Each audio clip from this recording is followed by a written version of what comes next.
สบายดีทุกคนคลิปนี้จะมาต่อ EP 2ในการเดินทางกลับประเทศลาวก็คือจุดหมายปลายทางก็คือประเทศลาวนั่นเองเนาะกลับบ้านเกิดหลังจากที่ขี่ยนต์มาจากออร์แลนโดมาหาซีแอตเทิลหลังจากนั้นก็เข้ามาในแอร์พอร์ตและก็ขี่รถไฟต่อเพื่อจะมาหาเกตที่เราจะไปต่อยนต์หลังจากที่เห็นเกตแล้วจะมีพนักงานอยู่หน้าเกตถ้าฮอนโมงเขาจะมายืนอยู่ทางหน้าเลยก็ไปถามเขาเจ้าว่าต้องเห็นแบบใดเขาสามารถไปถามเขาเจ้าได้เลยเพียงแต่เขายืนพาสปอร์ตให้เขาเจ้าแล้วก็ปียนต์เก่าของเฮาหั่นเขาเจ้าก็จะเขียนปียนต์ใหม่ให้เฮาหลังจากนั้นก็รอท่าเวลาก่อน30นาทีก็จะสิเปิดลายให้ลายเรียนแถวเพื่อจะขึ้นในยนต์นี่ลายจะมี2ลายนะ2กลุ่มหลังจากที่ฮอดโมงฮอดเวลาแล้วเพิ่นก็สิย่างเข้าไปเฮาก็ย่างเข้าไปสแกนปียนต์ของเฮาแล้วก็ย่างเข้าไปข้างในได้เลย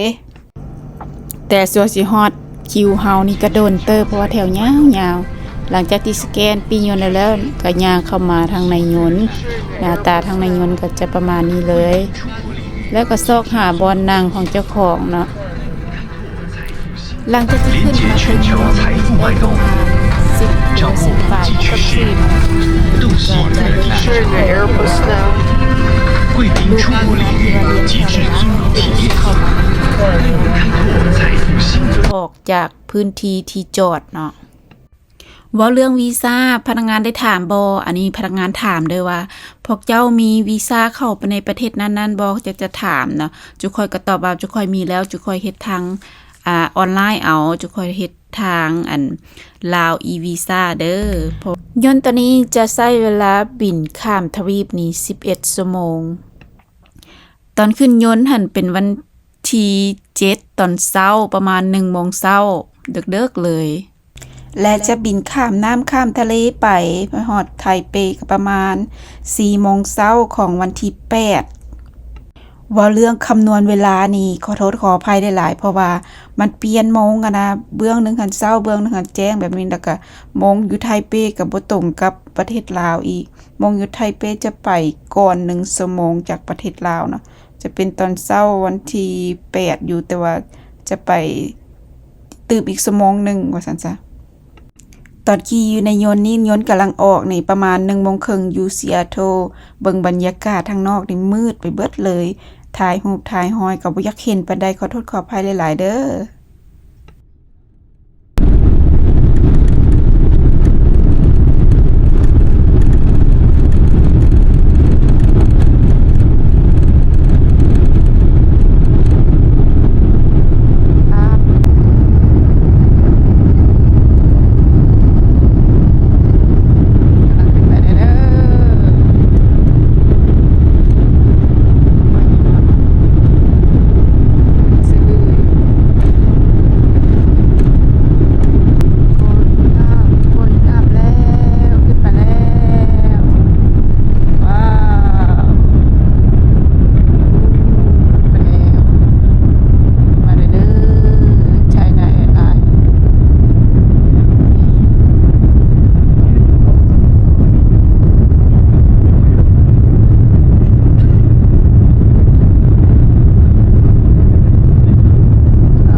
ลังจากที่ขึ้นยนต์แล้วก็นอนหลับไปเลยค่อยนะแล้วก็ตื่นมาอีกเทื่อนึงคันเบื้องหนึงคันแจ้งแล้วเบื้องหนึงคันมืดแล้วเห็นบ่ท้องฟ้าจะเป็นสีฟ้าๆทางเบื้องนั้นหันแจ้งเนาะทางเบื้องนี้เบื้องที่ยนต์อยู่หันจะเป็นมืดๆหลังจากนั้นเขาเจ้าก็เริ่มเสิร์ฟอาหารบ่ฮู้ว่าตอนจักโมงตอนนี้ขอโทษขออภัยหลายๆเพราะว่าโมงคืออยู่ในยนต์โมงที่อยู่ในแขนเฮานะมันบ่สามารถใจได้เนาะเพราะว่ามันเป็นโมงของอันตัวเก่าของยูเซียโดพุ่นหลังจากที่กินข้าวกินน้ำแล้วก็นอนต่อแล้วก็หลับตื่นเขาจะเสิร์ฟอาหารเสิร์ฟแบบของว่างนะเสิร์ฟน้ำชาเสิร์ฟกาแฟก็แล้วแต่หลังจากที่กินน้ำน้ำชากินของว่างแล้วก็นอนต่อนอนไปนอนมาแล้วก็ใกล้สิฮอดโมงลงจอดแล้วก็เลยเขาจะก็มาปลุกแล้วก็เสิร์ฟอาหารอีกเทื่อนึงเสิร์ฟอาหารหลังจากกินข้าวกินน้ำแล้วบ่ดนเนาะแล้วก็ยนต์ก็ลงจอดแล้วก็ถ้าประมาณ15นาทีนี่แหละก็สามารถออกจากยนต์ได้แล้วก็มาต่อสิที่เดินทางไปต่อยนต์แล้วตอนนี้สิไปขึ้นยนต์ไปไทยอันนี้สนามบินไทเปเขาออกมา12 33แท็กซี่รถพยานอันนี้เพิ่งไปA3 เขาอยากซื้อเลยบุบีฮัสซาบ่ได้มันก็โอเคย่างไปซื้อไปน้ำเบิกแต่ว่าย่างไก่เติบจากสีฮอดพอกันอีพีหน้าเนาะอีพีนี้จะได้จบเพียงเท่านี้เพราะว่าฮอดอยู่สนามบินไทเปแล้วต่ออีพีหน้าก็คือจากสนามบินไทเปไปไทยแลนด์ไปไทยพอกันคลิปหน้าเด้ออันนี้สนามบินสบายดีไทเปเขาออกมา12 33แท็กซี่รถพยานอันนี้เพิ่งไปA3เขาอยากซื้อเลยบุบีฮัสซาบ่ได้มันก็โอเคย่างไปซื้อไปน้ำเบิกแต่ว่าย่างไก่เติบจากสีฮอดมันไปขึ้นอันไปกันยายไก่เจอ